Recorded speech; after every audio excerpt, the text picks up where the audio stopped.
সোনামণিরা এখানে দেখো কি লেখা আছে, ছবি দেখে ফাঁকা ঘরে বর্ণ বসাও।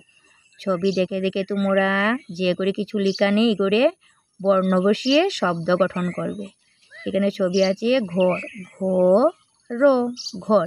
এখানে কিসের ছবি আছে, ইট, ই, তার সাথে আমরা লিখব ট, তার সাথে একটি বর্ণ লিখব ট, তাহলে কি হলো শব্দটি ই, ই আর ট, ইট। তারপরে কিসের ছবি আছে, ডিম। এখানে লেখা আছে প্রথম গড়ে ডয় রস্যইকার ডি, আমরা শেষের গড়ে কি লিখব, ম, তাহলে কি হলো ডয় রস্যইকার আর ম, ডিম। এখানে কি আছে ছবি, গাছ। প্রথম গড়ে কি আছে, গয় আকারে গা, প্রথম বর্ণটি কি গ।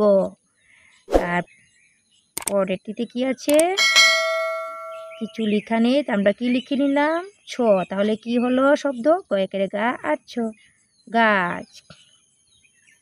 তারপরে এখানে কি আছে, কিসের ছবি আছে সোনামণিরা, কলা। প্রথম গড়ে কিছু ছিল না, আমরা লিখে নিয়েছি ক, তারপর শেষের গড়ে আছে লয় আকার, তাহলে কি হলো ক লয় কারেলা, কলা।